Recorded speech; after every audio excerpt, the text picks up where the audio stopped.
Here is the introduction to the English language course for singers at the Royal Conservatory Antwerp. This is Andrew Wise. There are 3 parts. First, some exercises using IPA, then a discussion about the distinctions between different varieties of English, and finally a light-hearted quiz in which I invite you to identify British or American English speakers. IPA stands for International Phonetic Alphabet. It also stands for India Pale Ale, but that's for after the lesson. Why do we need IPA? We need IPA because spelling is often a poor guide to pronunciation, as you will see as we move on. Let's concentrate on the vowels. You see 3 columns. On the left, pure vowels. In the middle, diphthongs. And on the right, triphthongs. Let's just practice. Repeat after me. Father. Wed. It. Me. Cat. To. Full. Obey. Warm. Learn. Up. Now the diphthongs. Night. Day. Boy. Now.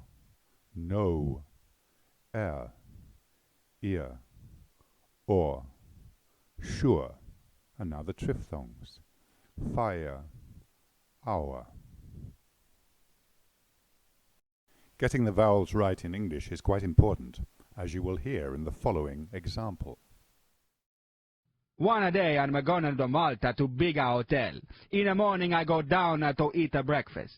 I tell the waitress I want 2 pieces of toast. She brings me only 1 piece. I tell her I want 2 pieces. She say go to the toilet. I say you no understand, I want to piss on my plate. She say you better no piss on the plate, you son of a bitch. I don't even know the lady and she calling me a son of a bitch. Later, I go to eat at a bigger restaurant. The waitress brings me a spoon and a knife, but no fork. I tell her I want the fork. She telling me everyone want a fork. I tell her you no understand, I want a fork on the table. She say you better not fork on the table, you son of a bitch. So I go back to my room in a hotel, and there is no sheets on the bed. Call the manager and tell him I want a sheet. He tell me to go to the toilet. I say, you don't understand, I want a sheet on my bed. He say, you better not sheet on my bed, you son of a bitch. I go to the checkout and the man at the desk say, peace on you. I say, peace on you too, you son of a bitch. I'm going back to Italy. Here's an exercise for you. In the sentence, many a baby has a tall father, there are 6 different ways of pronouncing the letter A. Can you identify them and write them down using the International Phonetic Alphabet? Please pause the video, take a pen and paper, and try. Here were the answers. Did you get them right? Notice that the upturned E, number 4, is what we call the neutral vowel, also called the schwa by some people. Notice also that the neutral vowel is also the correct pronunciation of the last syllable of father. So we get many a baby has a tall father. Here's another exercise. Can you write down the 7 different pronunciations of the letter combination E-A using the International Phonetic Alphabet? The sentence is, with each breath my yearning heart bears great fear. Please pause the video, take your pen and paper, and try. Here's the answer. Did you get it right? Just check. Each breath, yearning, heart, bears great fear. There are hundreds, perhaps thousands of different dialects of English, of which the following 2 sound British. With each breath, my yearning heart bears great fear. With each breath, my yearning heart bears great fear. And the third, American. With each breath, my yearning heart bears great fear. If you type phonetic transcription in your search engine, the results will bring up a number of sites where you can feed in an English text and see the phonetic transcription immediately. Some let you choose British or American, and we do indeed see a difference, in particular when it comes to the letter R. This is called rheticity and is one of the main distinguishing features between varieties of English. Here's an example of the poem Lochinvar by Walter Scott, recited first by a rhotic speaker and followed by the first stanza, which I will recite myself in RP, which is the abbreviation for received pronunciation, the standard dialect in British English. O young Lochinvar has come out of the west. Through all the wide border his steed was the best. And save his good broadsword he weapons had none. He rode all unarmed, and he rode all alone. So faithful in love, and so dauntless in war, there never was knight like the young Lochinvar. He stayed not for brake, and he stopped not for stone. He swam the Esk river where ford there was none. But ere he alighted at Netherby gate, the bride had consented, the gallant came late. For a laggard in love, and a dastard in war, was to wed the fair Ellen of brave Lochinvar. So boldly he entered the Netherby hall, among bridesmen and kinsmen and brothers and all. Then spoke the bride's father, his hand on his sword, for the poor craven bridegroom said never a word. O come ye in peace here, or come ye in war, or to dance at our bridal, young Lord Lochinvar? I long wooed your daughter, my suit you denied. Love swells like the Solway, but ebbs like its tide. And now am I come, with this lost love of mine, to lead but one measure, drink one cup of wine. There are maidens in Scotland more lovely by far, that would gladly be bride to the young Lochinvar. O young Lochinvar is come out of the west. Through all the wide border his steed was the best. And save his good broadsword he weapons had none. He rode all unarmed, and he rode all alone. So faithful in love, and so dauntless in war, there never was knight like the young Lochinvar. Please read the text Distinctions between Varieties of English, noticing the difference between the rhotic versions of hard and butter and the non-rhotic versions, hard, butter. Notice also that even the non-rhotic speaker will use the linking R when pronouncing the phrase better apples. Let's move on to another distinction between varieties of English, which we will call the trap-bath split.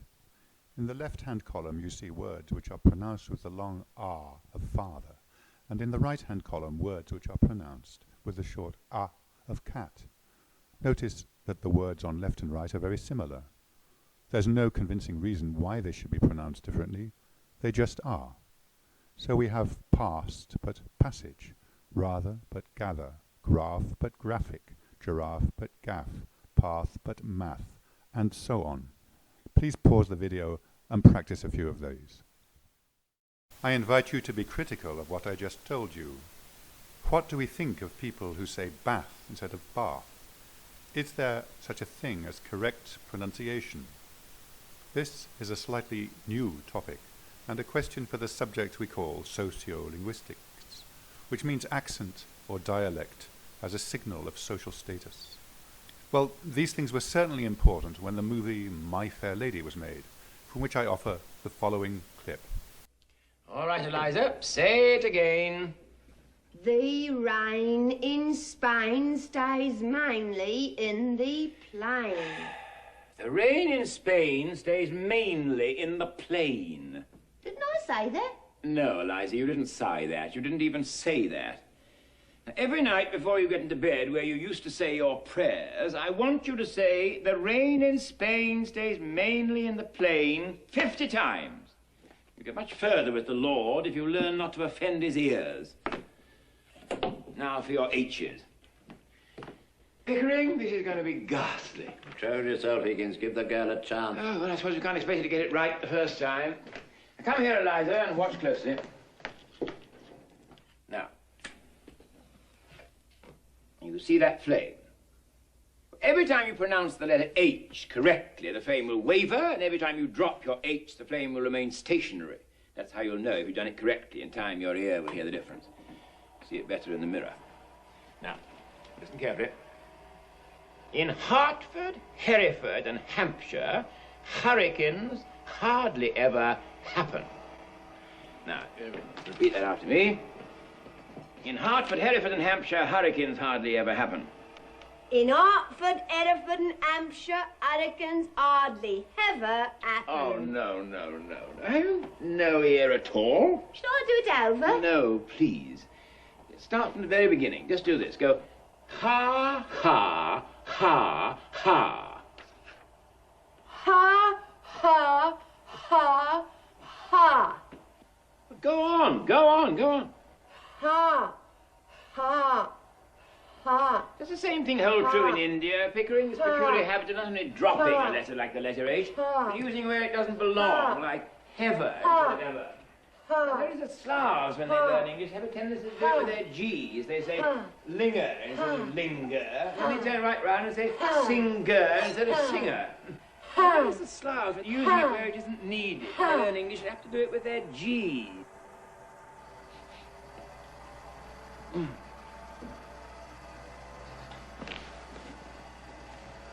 The girl, Higgins. Go on, go on, go on, go on.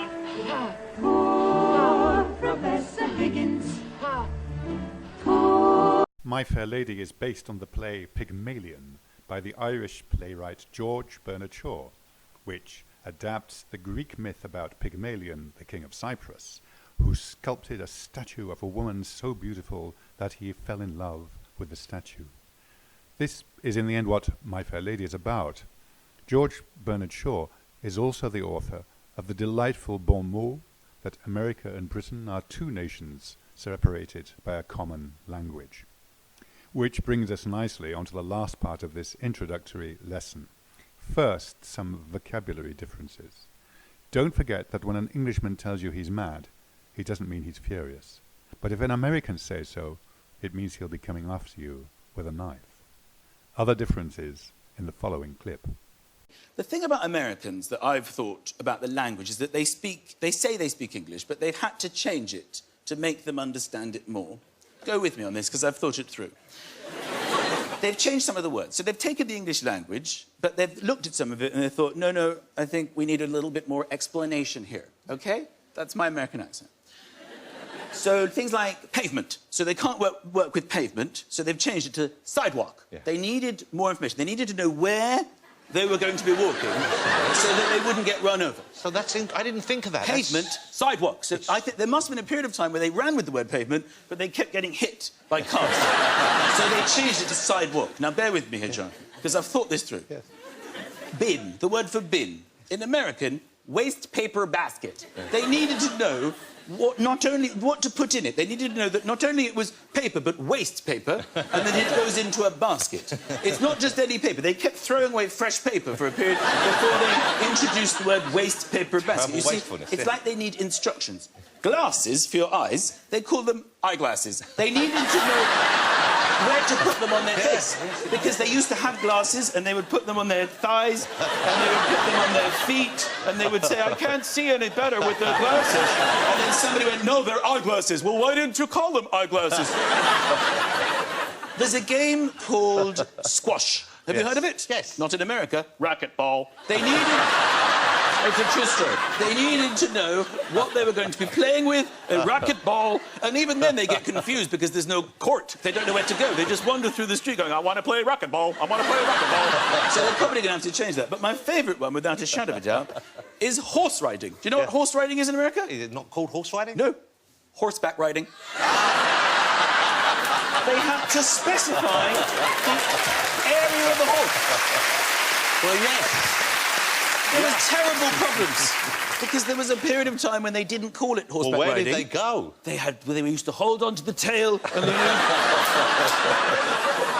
Are you sure this is how they ride the horses in Europe?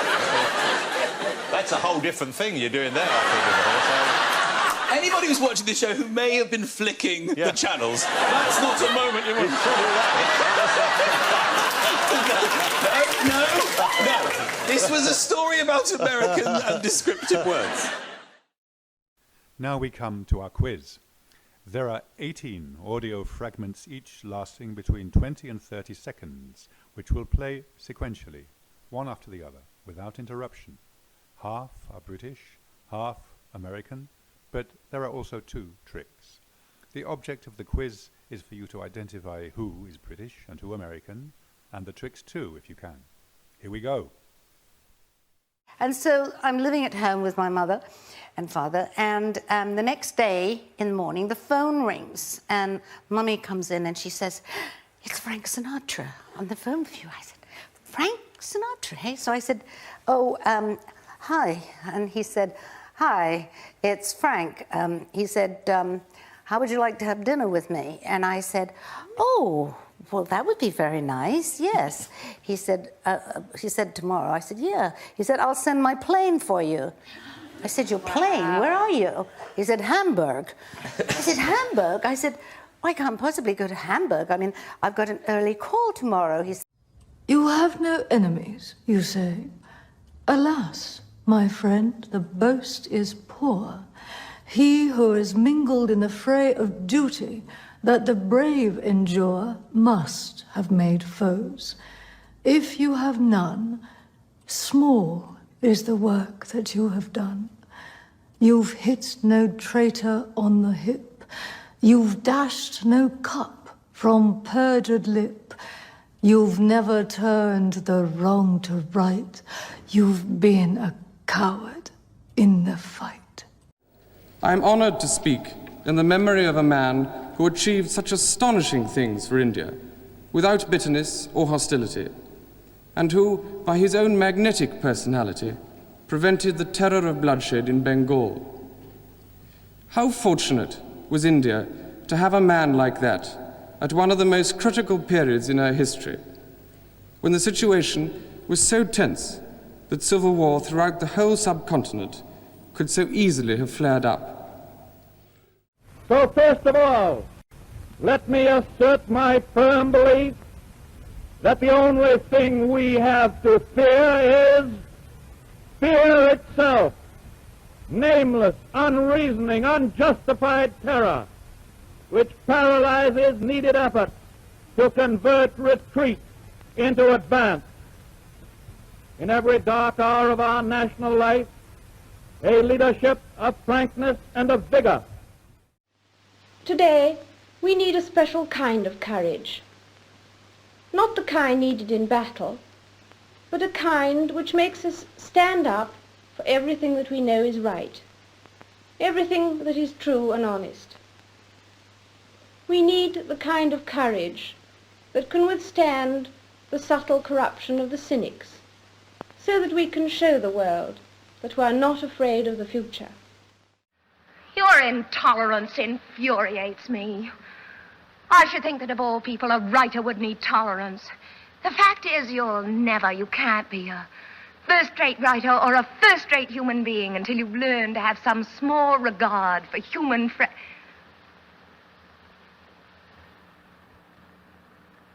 Aren't the geraniums pretty, Professor? I know it, and you know it, but we need good pictures. And the way to get good pictures, as I rather obliquely hinted earlier in the evening, is to get back into the Mona Lisa business. Individual pictures, handmade with love and passion and care by individual picture makers. Not by banks or committees or accountants or lawyers or office boys or boards of directors who are really in the real estate business, but by picture makers. I have a dream. My 4 little children will one day live in a nation where they will not be judged by the color of their skin, but by the content of their character. I have a dream today.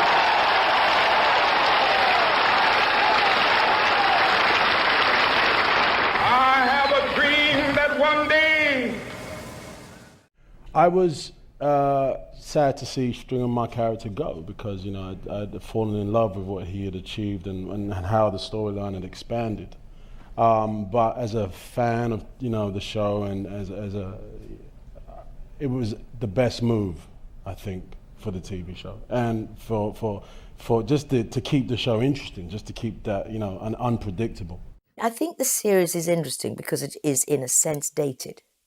I mean, when you see something that's happened before, been made several years ago, they either have to be because it really just is exactly the same, it's contemporary, it works now, or it has to be because it's a bit of a, it's not exactly a relic, but it really does show you how people, where we are now compared to where we were then. That's what it's about, you know what I mean? It's like, everyone's a bit square at the moment, aren't they, you know what I mean? Everyone's just a bit serious and miserable, you know what I mean? I do like winding people up. And I can take it, you know what I mean? I do like to wind up back, you know what I mean? But yeah, there's a lot of these rock and roll stars these days are coming and just getting a check out and going, oh, imagine Keith Moon drumming his arse off and then going home, you know? You need to boot a few things in that, don't you? Do you know what I mean? Yeah, I did. So obviously, because I knew him, Chris Chibnall, Chibs, called him and said, look, the person who's about to be announced this weekend is having probably a little mini meltdown. Can they give you a ring? And are you happy for your number to be handed out? And it was like, yeah. OK, next 10 minutes. So then Jodie pops up and he's like, why are you calling me? Who, undaunted by odds, unwearied in their constant challenge and mortal danger, are turning the tide of the world war by their prowess and by their devotion. Never in the field of human conflict was so much owed by so many to so few. Make it as your Christmas gift to a suffering and bewildered world, for I think that you will agree with me, the Red Cross, more than any other group, lives and works by the simple words that have come down from the first Christmas. Glory to God in the highest, and on earth peace, goodwill toward men. When they asked me to host the show, I have to admit I was a little reluctant. As you know, this show loves to get its host up here and make fun of the things they've done long time ago. The first thing I did was I laid down some ground rules. To start with, there's the Flying Nun. Well, it was a great show. We, the peoples of the United Nations, determined to save future generations, succeeding generations, from the scourge of war, which twice in our lifetime has caused untold suffering to mankind. On Saturday, before I got here, I chipped my tooth at the airport, and I went to a dentist here in Melbourne, and he fixed me up really quickly, and it was, before practice, and it was like so quickly, and I promised him that, he said, yeah, just thank me. The alleged killer could have never anticipated the way the families of the fallen would respond when they saw him in court in the midst of unspeakable grief with words of forgiveness. He couldn't imagine that. Well, did you get them all? Here's the first one. It's Joan Collins, British celebrity and actress. And then we have the first trick question. Is Gillian Anderson, American actress, here as Margaret Thatcher in The Crown? A real royal comes next. Prince Charles speaking about Mahatma Gandhi in his youth. FDR, Franklin Delano Roosevelt, in 1933, I think. Then we have the Queen of England speaking to the nation in 1958. And here we have Katharine Hepburn in the Philadelphia Story, American actress. Frank Sinatra speaking very lucidly, I think, about the movies in general. The most famous political speech, perhaps of all time, Martin Luther King. Idris Elba is a British actor, also acts in American movies, very popular these days. Felicity Kendall, a British actress, especially known for comedy on the television. Liam Gallagher, frontman of Oasis. Another Mancunian, as we call people from Manchester, is Jodie Whittaker. Who's this? Winston Churchill, speaking about the Second World War, even during it. If you got this wrong and thought she was British, then I don't blame you. It's Eleanor Roosevelt, political activist. A Southern American accent, Sally Field. British politician, Tony Benn. And here comes the second trick question. Yes, it's Kim Clijsters, Flemish tennis star. And finally, I don't need to tell you who that is, because he's smiling and we all know who he is. And there are the answers for you written down. 18 people, some British, some American. Now the last thing I have for you is to play out is another piece of satire by Michael McIntyre, telling you about how to imitate British and other accents. Thank you for watching. Thank you for listening. Good luck with your English course, and see you soon. Let's find out where we're all from, ladies and gentlemen. Where are Londoners? Applaud if you're a Londoner. Yeah, very good. Northerners. Northerners? Yeah, where are you from? Where are you from? Newcastle. All right, that's nice. Well done in the football. That's going well, isn't it? I'm sorry to do the accent. Everywhere I go, I try to speak in the accent. Do you know what I mean? Irish. I'm not very good at this accent. But the Irish accent, it seems quite jolly, doesn't it? Hello, how are you? It's jolly. As long as you're smiling, you can do a pretty good Irish accent. But Northern Irish, this is right next door to them. Suddenly, everything in the whole world seems incredibly depressing to me right now.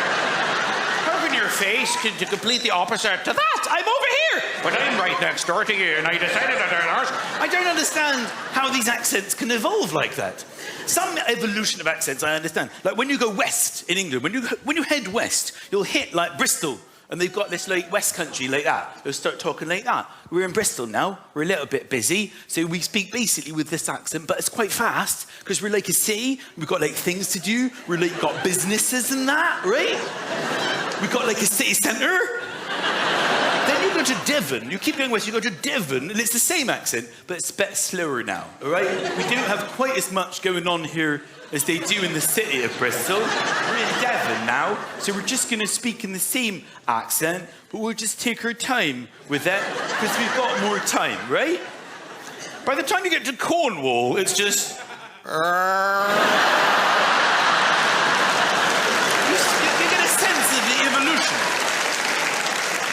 The funniest accent for me is South African, right? The South African accent is quite a fun one to do, yeah? If you've got some time on your hands, you can do the South African accent on your own, yeah? As long as you make sure that every syllable that you say has nothing to do with the syllable that comes directly before the one you've just said, you're pretty much doing a South African accent, okay? Australia's quite fun, okay? There's a lot of Australians living over here in London. They're pretty, you know, they talk quite fast as well. They're pretty hyper, yeah? Because they've come a long way, you know? They're going to make the most of it. It's like, you know, it took me a day. I lost a day of my life to be here, so I'm going to make up for it now, okay? They find out where the decibel level is in the room, and we're going to go slightly above that, okay? That's how we're going to play it over here in London. So when I went to Australia touring, I thought it was going to be full of people doing this. Hello, welcome to Australia. But they're not like that at all. The people who haven't left Australia are the most relaxed people I think I've ever come across. They literally have all the time in the world to finish sentences. I mean, with 13 hours ahead, you're never going to catch up anyway.